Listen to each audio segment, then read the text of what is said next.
আসসালামু আলাইকুম সুপ্রিয় সহকর্মীবৃন্দ। আজকে আমি দেখাবো আপনাদেরকে কিভাবে আইবাসে একটা এপ্রুভ করা বিল ক্যান্সেল করতে হয়। অর্থাৎ অনেক সময় দেখা যায় যে একটা বিল করতে যে 4টা স্টেপ, তার 3টা পাড়ি দিয়েছেন আপনি, এপ্রুভ হয়ে গিয়েছে, তারপর কোনো ভুল ধরা খেল, তখন সেই বিলটা আপনি কিভাবে ক্যান্সেল করবেন।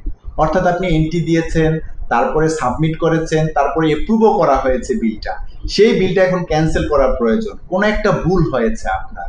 তো এরকম এপ্রুভ করা বিল কিভাবে আইভাসে ক্যান্সেল করা যায় সেটা আমি আজকে সরাসরি একটা বিল ক্যান্সেল করে আপনাদেরকে দেখাবো আইভাসের মূল সফটওয়্যারে। তাহলে চলুন দেখে নিই।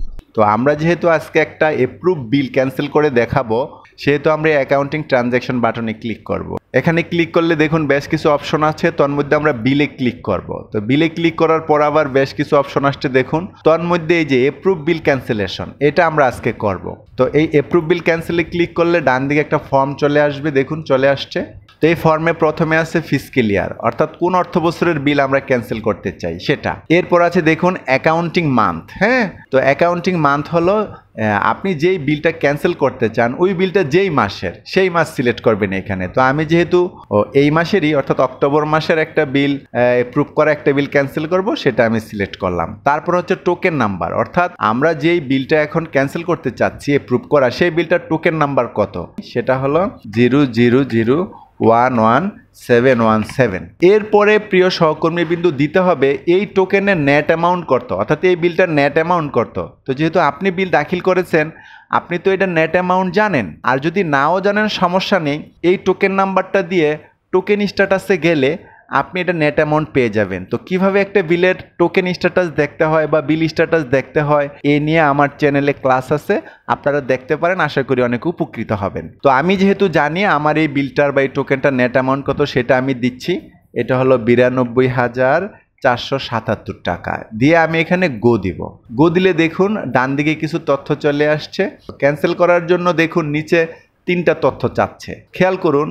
আনএপ্রুভ বিল ক্যান্সেল করার সময় শুধু রিজন আর ডেট চাইছে, আর এপ্রুভ বিল ক্যান্সেল করার জন্য কিন্তু অথরাইজড মানে কোন পদাধিকারী ব্যক্তি এটা ক্যান্সেল করতেছে সেটা কিন্তু চাচ্ছে। তো যেহেতু আমি deputy controller of accounts headquarter, প্রথমে 2-1টা বর্ণ লিখলি চলে আসে, সিলেক্ট করলাম আমার পদটা। এরপরে রিজন, আমি কি কারণে এটা ক্যান্সেল করতেছি, এটার মূল কারণটা হলো এই যে পেই ভুল হয়েছে, টাকাটা আসবে আমাদের সিকিউরিটি অ্যাকাউন্টে, কিন্তু এটা চলে যাচ্ছে বিআরটিসির চেয়ারম্যানের কাছে। তাহলে এই কস্টটা আমি আগেই লিখিয়ে রেখেছি, পেই ইজ নট কারেক্ট, অর্থাৎ যাকে দিচ্ছি সেটা কারেক্ট হয়নি। এটাকে আমি কপি করে এনে এখানে প্রিয় সহকর্মী বিন্দু পেস্ট করে দিব রিজনের ঘরে। আপনারা ইচ্ছা করলে লিখতেও পারেন, এখানে আপনারা আপনাদের মতো করে একটু সাজায় যেন কথাটা বোঝা যায় লিখে দিবেন। তারপরে কোন তারিখে ক্যান্সেল করতে চাই, আমি অক্টোবর মাসের 16 তারিখ, আজকে এই তারিখে ক্যান্সেল করতে চাই, তো এই তারিখটা দিলাম। এই তারিখটা কিন্তু গত তারিখও নিবে না এবং পরের তারিখও নিবে না, আপনি যেই দিন ক্যান্সেল করবেন সেই দিনই দিতে হবে। তো এই তথ্যগুলো দিয়ে আমি ক্যান্সেল বিলে ক্লিক করব। ক্লিক করলে দেখুন একটা মেসেজ আসছে, are you sure you want to cancel the bill,